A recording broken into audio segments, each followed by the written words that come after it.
నమస్కారం. అవంతిక టీవీకి స్వాగతం. శుక్రవారం శ్రీకాళహస్తిలో టీడీపీ రాష్ట్ర అధికార ప్రతినిధి రెడ్డివారి గురువారెడ్డి మీడియా సమావేశం నిర్వహించారు. శుక్రవారం శ్రీకాళహస్తిలో టీడీపీ రాష్ట్ర అధికార ప్రతినిధి రెడ్డివారి గురువారెడ్డి మీడియా సమావేశం నిర్వహించారు. హైదరాబాద్లోని సిబిఐ కోర్టుకు ఆర్థిక నేర కేసులలో ముద్దాయిగా ఉన్నటువంటి గౌరవ న్యాయస్థానంకు బల ప్రదర్శనతో హాజరైన ఘనుడు జగన్మోహన్ రెడ్డి. న్యాయ వ్యవస్థ పట్ల జగన్మోహన్ రెడ్డి వ్యవహరిస్తున్న తీరు తీవ్ర ఆక్షేపణీయం, తన అహంకార వైఖరికి నిదర్శనం, తీవ్రంగా ఖండిస్తున్నామని అన్నారు. ఇటువంటి వ్యక్తులు ప్రజాస్వామ్యానికి గొడ్డలిపేట లాంటి వారు. వీరు న్యాయస్థానాల మీద గౌరవం లేకుండా ప్రవర్తిస్తున్న విధానాన్ని ఈ రోజు ప్రజలంతా అసహించుకుంటున్నారు. జగన్మోహన్ రెడ్డి 11 సిబిఐ ఛార్జిషీట్లో 9 ఈడీ కేసుల్లో A1 ముద్దాయి.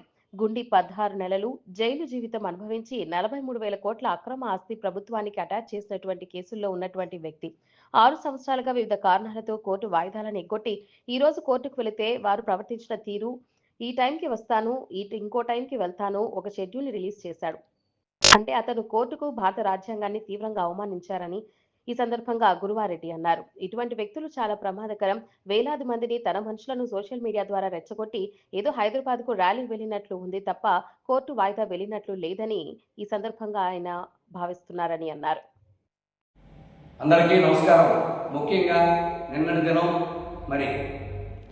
వైసీపీ అధినేత మాజీ ముఖ్యమంత్రి స్వతంత్రంగా తనకు తానుగా ప్రతిపక్ష నాయకుడిని అనౌన్స్ చేసుకొని ముందుకు పోతున్నటువంటి జగన్మోహన్ రెడ్డి గారు తన యొక్క ఆర్థిక నేరాలలో భాగంగా కోర్టు వాయిదాకి హాజరవడానికి వెళ్ళినటువంటి తీరుని చాలా బాధాకరం, జుగుప్సాకరం, ఒక ప్రజాస్వామ్యానికి గొడ్డలు పెట్టని ఈరోజు అందరూ కూడా చర్చించుకుంటున్నారు. మీడియాలో, పత్రికల్లో మనంతా కూడా చూడడం జరిగింది. వారు నిన్నటి దినం నాంపల్లి సిబిఐ కోర్టుకు హాజరవడానికి ప్రత్యేక విమానంలో విజయవాడ నుంచి బయలుదేరి వారు వెళ్ళిన తీరు, బేగంపేట నుంచి నాంపల్లి వరకు వారు ప్రదర్శించిన తీరుని తీవ్రంగా ఖండిస్తాను. చెప్పుకుంటా పోతే కోర్టు అనేది న్యాయస్థానాల మీద అందరికీ సమానం. రాజ్యాంగం ఇచ్చే హక్కులు వెళ్ళి ఒకరు పెద్ద చిన్న తారతమ్యం ఉండదు. జగన్మోహన్ రెడ్డి గారు సుమారు 11 సిబిఐ ఛార్జ్షీట్లో A1 ముద్దాయి ఉండి, 9 ఈడీ కేసుల్లో A1 ముద్దాయి ఉండి 16 నెలలు జైలు జీవితాన్ని అనుభవించి 43,000 కోట్ల రూపాయలు తన అక్రమ సంపాదన అటాచ్మెంట్, అంటే చట్టబద్ధంగా ప్రభుత్వంకి అటాచ్మెంట్ చేయడం జరిగింది. అటువంటి నేరారోపణ ఉన్నటువంటి ఆర్థికంగా ఉగ్రవాదీకరణ ప్రమాదకరమైనటువంటి ఆర్థిక నేరస్తులైనటువంటి జగన్మోహన్ రెడ్డి గారు వందలాది వాహనాలతో వేలాది మందితో పోవాలని ప్రణాళిక రచించడం, ఆ ప్రణాళికను అమలు చేసే బాధ్యత వారి యొక్క నాయకుడు తీసుకుని చెల్లో హైదరాబాద్ అని పిలుపునివ్వడం, అక్కడేదో నిరసన ధర్నాకో ర్యాలీకే పోయినట్టు తప్ప కోర్టు వాయిదాకి పోయినట్టు లేదని ఈరోజు ఉమ్మడి రాష్ట్రంలో ప్రజలు, దేశవ్యాప్తంగా ప్రజలు చర్చించుకుంటా ఉన్నారు. ఇది ప్రజాస్వామ్యానికి ఒక మాయని మచ్చ. ఎందుకంటే ఈరోజు ప్రతి ఒక్కరూ కూడా ప్రజాస్వామ్యాన్ని కాంక్షించే ప్రతి ఒక్కరూ కూడా ఈ యొక్క జగన్మోహన్ రెడ్డి వ్యవహార శైలిని, నిన్నటి దినం వారు వ్యవహరించిన తీరుని తీవ్రంగా ఖండించాల్సిన పరిస్థితి ఉందని ఈ సందర్భంగా ప్రజలందరికీ గుర్తు చేస్తున్నాం. అదేవిధంగా గతంలో ఎంతో మంది ఈయనకన్నా పెద్ద నాయకులు కోర్టు వాయిదాలకు హాజరయ్యారు. నేరారోపణలు వచ్చి దాంట్లో ముఖ్యంగా తీసుకుంటే స్వర్గీయ మాజీ ప్రధాని పివి నరసింహారావు గారు, అదేవిధంగా అత్యంత ప్రజాదరణ జయలలిత గారు, అదేవిధంగా లాలూ ప్రసాద్ యాదవ్ గారు, అదేవిధంగా మొన్న ఆ యొక్క కేజ్రీవాల్ గారు ఢిల్లీ ముఖ్యమంత్రి ఉంది. వారంతా కూడా ఒక పద్ధతి ప్రకారం కోర్టు నియమాలకు లోబడి న్యాయస్థానాల పరిధిలో ఏ విధంగా వ్యవహరించాలో ఆ విధంగా క్రమశిక్షణతో వ్యవహరించి న్యాయస్థానాలకు హాజరయ్యారు తప్ప ఇటువంటి నిన్నటి దినం జరిగినటువంటి పరిణామాలు తలుచుకుంటేనే ఒక రకంగా న్యాయస్థానాల మీద కూడా జగన్మోహన్ రెడ్డి ఒక ఛాలెంజ్ విసురుతారా? మేము రావడం అంటే భద్రతా లోపాలు ఉన్నాయి, భద్రతకు ఎక్కువ ఖర్చు అవుతుంది ప్రభుత్వానికి, రిస్క్, ప్రజలంతా కూడా ఇబ్బంది పడతారని ఒక మెసేజ్ని పంపే విధంగా వారు వ్యవహరించిన తీరుని ఈరోజు తెలుగుదేశం పార్టీ తరఫున, ప్రజాస్వామ్యవాదుల తరఫున తీవ్రంగా ఖండిస్తాము. వారు అదేవిధంగా చెప్పుకుంటా పోతే న్యాయస్థానాల్లో కూడా ఒక షెడ్యూల్ రిలీజ్ చేస్తారు. వారు ఆయన ఏదో ప్రోటోకాల్ లాగా, జిఐడి డిపార్ట్మెంట్ ఇచ్చిన షెడ్యూల్ లాగా, నేను ఈ టైంకే వస్తాను, ఈ టైంకి వెళ్ళిపోతానని నేను నిర్ధారణ చేసి ఒక ప్రోటోకాల్ లిస్ట్ లాగా ఒక షెడ్యూల్ రిలీజ్ చేయడం అంటే ఎంత బాధాకరమో ఒక్కసారి ఆలోచన చేయాల్సిన పరిస్థితి ప్రజలంతా మీద ఉందని ఈ సందర్భంగా గుర్తు చేస్తాము. జగన్మోహన్ రెడ్డి గారు ఆనాడు తండ్రిని అడ్డం పెట్టుకుని 1,00,000 కోట్లు దోచిన దాంట్లో 43,000 కోట్లు అటాచ్మెంట్ అయ్యాయి.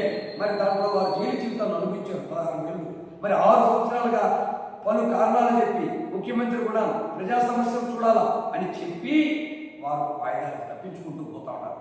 నిన్నటి దినం వాయిదాకి వెళ్తే మరి ఎవరైనా ఈ యొక్క దేశ చరిత్రలో కావచ్చు, ప్రపంచంలో కావచ్చు, ఎవరైనా కూడా ఈ యొక్క దేశంలో ఉన్నటువంటి రాజ్యాంగం ప్రకారం అనుకుంటే మరి ఎవరైనా కూడా వారు 10:30కే కోర్టుకు హాజరవ్వాల్సిన పరిస్థితి. ఎప్పుడైతే పిలుస్తారో వాయిదాకి, ఆ వాయిదా టైం అయిన వెంటనే బయట రావాల్సిన పరిస్థితి. అట్లా కూడా ఒక షెడ్యూల్ విడుదల చేయడం, దీన్నంతా కూడా ప్రజలు కూడా అసహించుకుంటా ఉన్నారు వీరి వ్యవహారాలు. వీరు ఇంకొక విషయం ఏంటంటే మరి ఎక్కడన్నా చావులకు పోయినా, పరామర్శకు పోయినా, ఎక్కడన్నా వరద బాధిత ప్రాంతాలకు పోయినా జై జగన్ నినాదాలు ఇప్పించుకోవడం, అక్కడ ఉన్నటువంటి వాళ్ళ నాయకుల ద్వారా యొక్క ప్రజల్ని రెచ్చగొట్టడం, వేలాది మందిని పోగేయడం, ఇబ్బంది పెట్టడం తప్ప వేరొకటి లేదు. దాంట్లో భాగంగా నిన్నటి దినం కూడా అదేవిధంగా బేగంపేట ఎయిర్పోర్ట్ నుండి ఆ యొక్క నాంపల్లి కోర్టు వరకు కూడా ఇట్లా ఉమ్మడి మన రాష్ట్రంలో పిలుపునిచ్చి, సోషల్ మీడియా ద్వారా పిలుపునిచ్చి ఆ యొక్క జనాలంతా పోగేసి అక్కడ ఇబ్బంది పెట్టడం జరిగింది. మరి కోర్టులంటే ప్రదర్శనగా వెళ్తారా అని సూటిగా నేను ప్రశ్నిస్తాడా? మరి అదేవిధంగా అంతటితో ఆగలా ఈ మనుషులు రప్పా అంట. ఏంది రప్పా? గంగమ్మ జాతరలో పొట్టేళ్లు బలిచ్చినట్టు రప్పా అని బ్యానర్లు కట్టి ఎవరిని బలివారా? జగన్మోహన్ రెడ్డి గతంలో 5 సంవత్సరాలు సైకో పరిపాలన చేసి ప్రజల్ని ఇబ్బంది పెట్టి, మా యొక్క ప్రతిపక్ష పార్టీని ఇబ్బంది పెట్టి అణిచివేసింది వాస్తవం కాదా? అణిచివేసే ప్రయత్నం చేయడం వాస్తవం కాదా? నీకు ప్రజలు బుద్ధి చెప్పినా 11 సీట్లు ఇచ్చినా నీకు ఇంకా మార్పు రాలా అని సూటిగా నేను ప్రశ్నిస్తా ఉన్నా.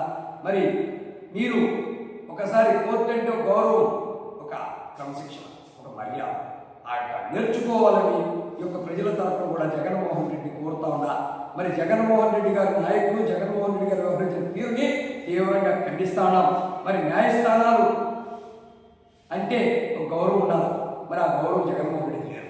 ప్రజలంటే గౌరవం లేదు, చట్టాలంటే నమ్మకం లేదు. మరి ఇటువంటి వ్యక్తులు దేశంలో చాలా ప్రమాదకరమని ఈ సందర్భంగా ప్రజలందరికీ గుర్తు చేస్తున్నాం. ఇటువంటి వ్యక్తులు పరిపాలన 5 సంవత్సరాలు చూసామా అనిపించే పరిస్థితికి జనమంతా కూడా, ప్రజలంతా కూడా చర్చించుకుంటూ ఉన్నారు. ఇటువంటి వ్యక్తులతో మనం జాగ్రత్తగా ఉండాల్సిన పరిస్థితి ఉందని ప్రజలందరికీ విజ్ఞప్తి చేస్తున్నాం. ఇటువంటి వ్యక్తుల్ని 11 సీట్లతో కాదు కదా, ఇంకా కూడా పాత్ర వేయాల్సిన పరిస్థితి ఉంది రాజకీయంగా. మరి రాజకీయాల్లో ఎంత స్థానంలో ఉన్నా కోర్టు అంటే అందరూ సమానమైనటువంటి అంబేద్కర్ రచించిన రాజ్యాంగానికి విరోధంగా ఇచ్చిన వ్యక్తి ఉన్నారంటే జగన్మోహన్ రెడ్డి గారిని ఈ సందర్భంగా ప్రజలందరికీ గుర్తు చేస్తున్నాం. నిన్నటి దినం వారు వ్యవహరించిన తీరుని తీవ్రంగా ఖండిస్తాం. కోర్టుల మీద గౌరవం లేనటువంటి ఇటువంటి వ్యక్తులు ప్రజాస్వామ్యంలో ముందుకు సాగించడానికి వీలైనటువంటి వ్యక్తులని ఈ సందర్భంగా హెచ్చరిస్తారు.